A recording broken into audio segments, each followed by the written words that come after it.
महाभारत युद्ध में कैसे श्री कृष्ण ने हनुमान जी के क्रोध को किया शांत।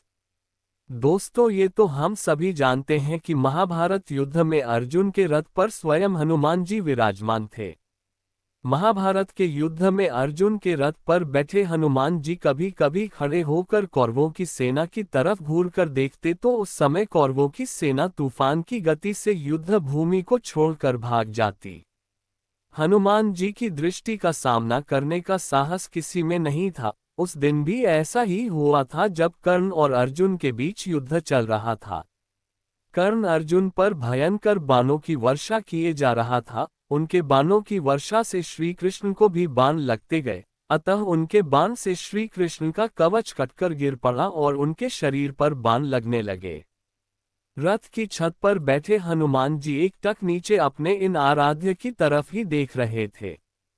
श्री कृष्ण कवचहीन हो गए थे। उनके श्री अंग पर कर्ण निरंतर बाण मारता ही जा रहा था। ये देखकर हनुमान जी से यह सहन नहीं हुआ। अचानक वे तेज गर्जना करके दोनों हाथ उठाकर कर्ण को मारने के लिए उठ खड़े हुए। हनुमान जी की भयंकर गर्जना से ऐसा लगा मानो ब्रह्मांड फट गया हो। कौरव सेना तो पहले ही भाग चुकी थी, अब पांडव पक्ष की सेना भी उनकी गर्जना के भय से भागने लगी। हनुमान जी का क्रोध देखकर कर्ण के हाथ से धनुष छूटकर गिर गया। श्री कृष्ण ने तत्काल उठकर अपना दाहिना हाथ उठाया और हनुमान जी को स्पर्श करके सावधान किया, रुको, तुम्हारे क्रोध करने का समय नहीं है।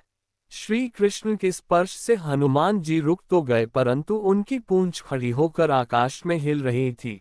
उनके दोनों हाथों की मुट्ठियां बंद थीं। वे दांत कटा रहे थे और आग्नेय नेत्रों से कर्ण को घूर रहे थे। हनुमान जी का क्रोध देखकर कर्ण और उनके सारथी कांपने लगे। हनुमान जी का क्रोध शांत न होते देखकर श्री कृष्ण ने कड़े स्वर में कहा, हनुमान, मेरी ओर देखो। अगर तुम इस प्रकार कर्ण की ओर कुछ क्षण और देखोगे तो कर्ण तुम्हारी दृष्टि से ही मर जाएगा। ये त्रेतायुग नहीं है। तुम्हारे पराक्रम को तो दूर, तुम्हारे तेज को भी कोई यहां सह नहीं सकता। तुमको मैंने इस युद्ध में शांत रहकर बैठने को कहा है। तब जाकर हनुमान जी ने श्री कृष्ण की ओर देखा और शांत होकर बैठ गए।